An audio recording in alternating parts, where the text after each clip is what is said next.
মুসা আলাইহিস সালাম তুবা প্রান্তরে উক্ত ঘটনা থেকে কেবল নবী হলেন না, বরং তিনি হলেন কালিমুল্লাহ বা আল্লাহর সাথে বাক্য আলাপকারী।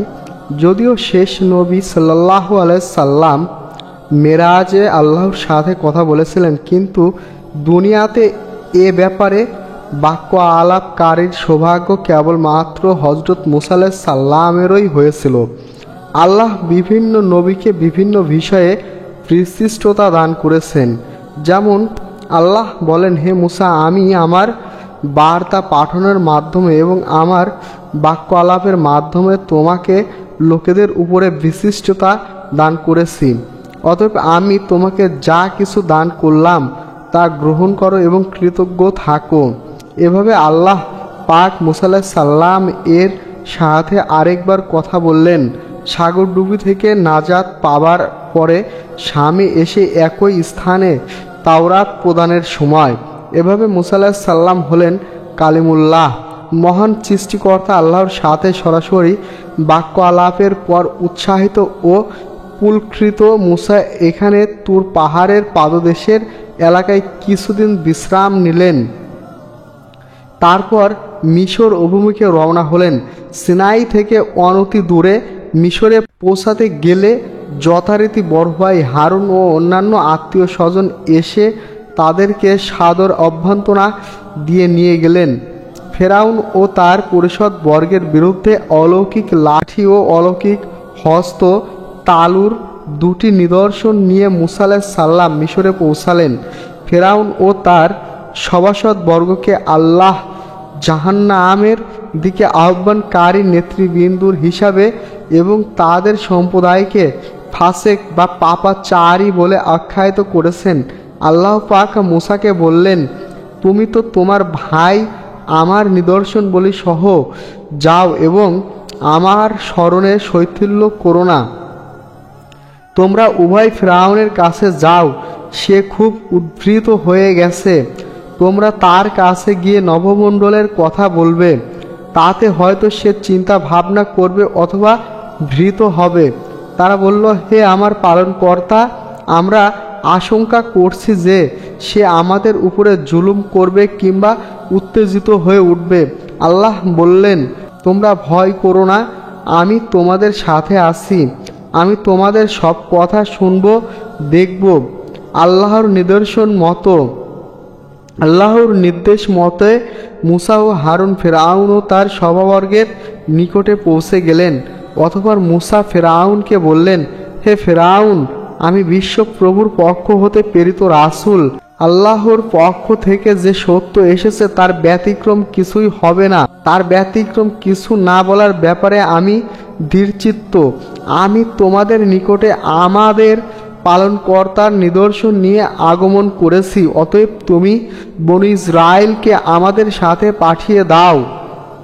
মুসার এ দাবি থেকে বোঝা যায় যে ওই সময় বনু ইসরায়েলের উপরে ফেরাউন ও তার সম্প্রদায়ের জুলুম চরম পর্যায়ে পৌঁছেছিল এবং তাদের সঙ্গে আপোষে বসবার কোনো রাস্তা ছিল না। ফলে তিনি তাদেরকে সেখান থেকে বের করে আনতে চাইলেন।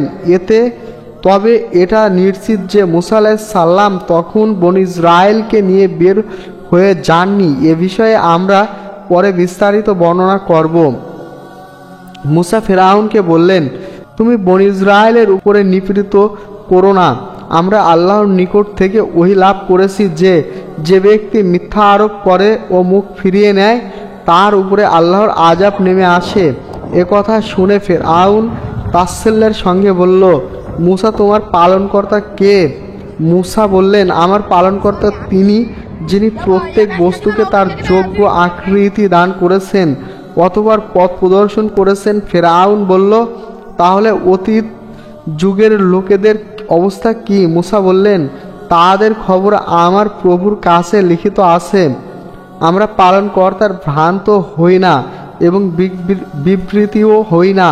এ কথা বলার পর মুসা আল্লাহর নিদর্শন সমূহ বর্ণনা করলেন যাতে ফেরাউন তার যৌক্তিকতা মেনে নিতে বাধ্য হয়। তিনি বললেন, আমার পালনকর্তা তিনি যিনি আমাদের জন্য পৃথিবী বিছানা স্বরূপ বানিয়েছেন এবং তাতে চলার পথ সমূহ তৈরি করেছেন। তিনি আকাশ থেকে বৃষ্টি বর্ষণ করেন এবং তা দ্বারা বিভিন্ন প্রকার উদ্ভিদ উৎপন্ন করেন।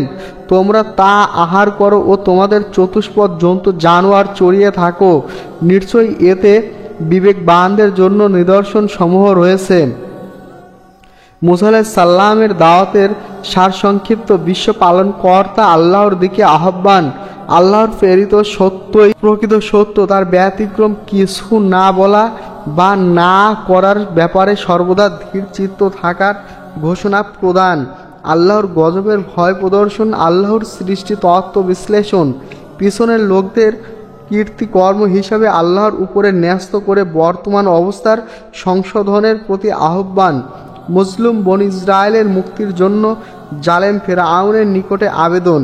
মুসা আলাইহিস সালামের দাওয়াতের ফলশ্রুতি ফেরাউনের অহংকারী হৃদয়ে মুসার দাওয়াত ও উপদেশ বাণী কোনরূপ রেখাপাত করল না, বরং সে পরিষ্কার বলে দিল, তোমার এসব অলৌকিক জাদু মাত্র।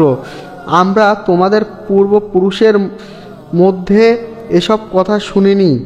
মুসা বললেন, আমার পালনকর্তা সম্যক জানেন কে তার নিকট থেকে হেদায়েতের কথা নিয়ে আগমন করেছে এবং কে প্রাপ্য হবে পালনকর্তা পরকালের গৃহে।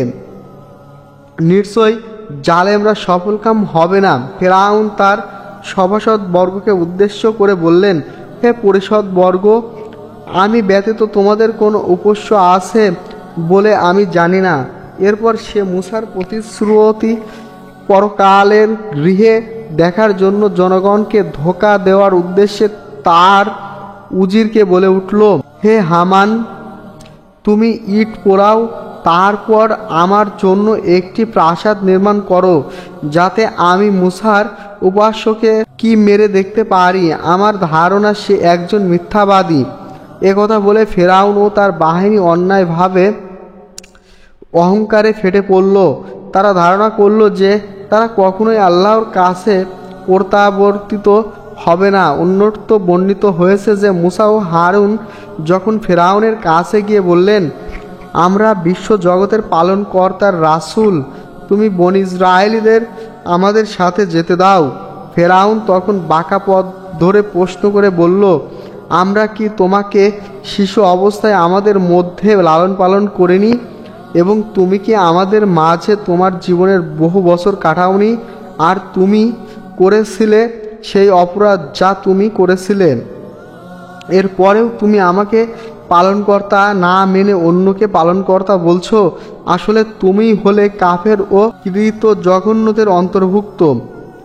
জবাবে মুসা বললেন, আমি সে অপরাধ তখন করেছি যখন আমি ভ্রান্ত ছিলাম, অতঃপর আমি ভীত হয়ে তোমাদের কাছ থেকে পলায়ন করেছিলাম।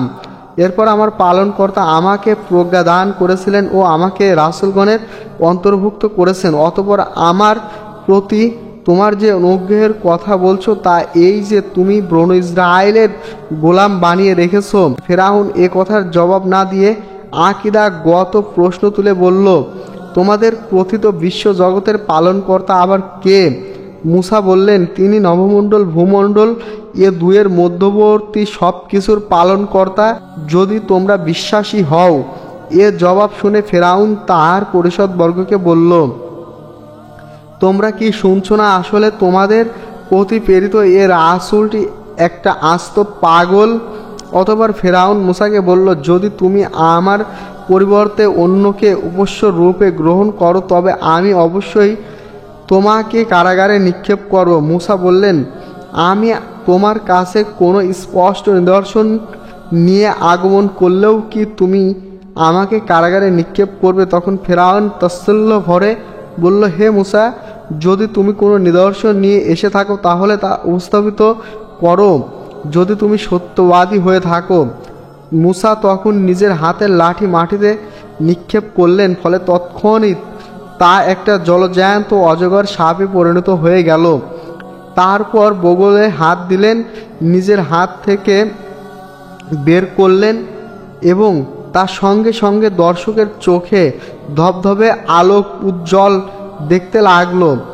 ইবনুল আব্বাস রাদিয়াল্লাহু তাআলা আনহু হতে বর্ণিত হাদিসুল ফুতুনে বলা হয়েছে যে বিশাল ওই অজগর সাপটি যখন বিরাট হাঁ করে ফেরাউনের দিকে এগিয়ে গেল, তখন ফেরাউন ভয়ে সিংহাসন থেকে লাফিয়ে মূসার কাছে গিয়ে আশ্রয় চাইল এবং তিনি তাকে আশ্রয় দিলেন।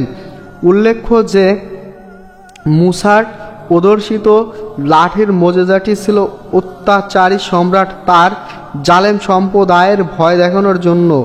এত দ্বারা তাদের যাবতীয় দুনিয়াবি শক্তিকে চ্যালেঞ্জ ছুড়ে দেওয়া হয়। অতঃপর প্রদীপ্ত হস্ত তালুর দ্বিতীয় মোজেজাটি দেখানো হয় এটা বোঝানোর জন্য তার আনিত এলাহি বিধান মেনে চলার মধ্যেই রয়েছে অন্ধকার থেকে আলোর পথের দিশারি, যাতে রয়েছে মানুষের সার্বিক জীবনের শান্তি ও কল্যাণের আলোকবর্তিকা।